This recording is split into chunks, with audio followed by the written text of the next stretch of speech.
Sorry, camera shut off. Just started glitching out.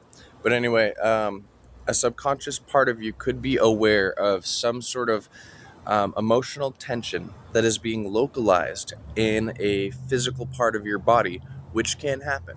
When you have tension and your anxiety, some people actually tense up their muscles and they're storing emotional energy in that tension. When they get a massage or that's released, they can actually have a huge release of emotional response.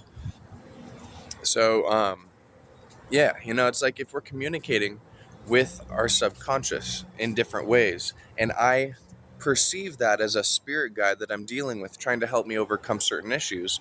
If I perceive that as I'm tackling certain issues that are causing internal knots of stress inside of me, and once I start working on those, then slowly in that process, I start being able to heal from tension in my body.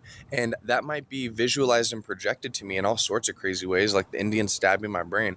I don't know how it got rid of the pain because that's a withdrawal pain. But still, I mean, I don't know, just the power, the psychological power, the spiritual power of these types of practices is just amazing. It's like absolutely life changing. And yeah, I'm just looking forward to continuing expanding my journey, talking about these things rather than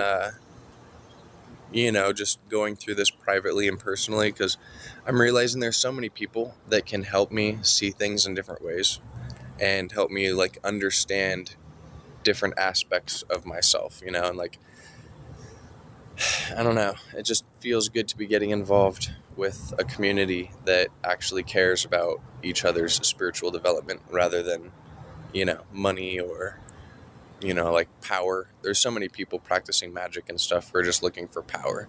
So many people who are into science and biohacking just looking for, more physical stamina, more power. And I don't know.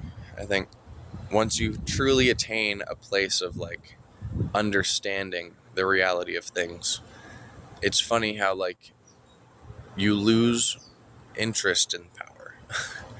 You lose interest in gaining power. And it's funny because then the power is being funneled through you in a strange way, but you have no interest in using it in any sort of, like any sort of way besides healing and growth. And in fact, you even realize you can't force healing on others. We can't just heal the whole world because some people aren't ready for it, like maybe there's a place in time in the future where all of the lives that are intersecting, all of us are going to intersect a point of higher consciousness in a physical realm here on earth, and we can have a moment of peace. But I don't believe that I mean, I don't know, I feel like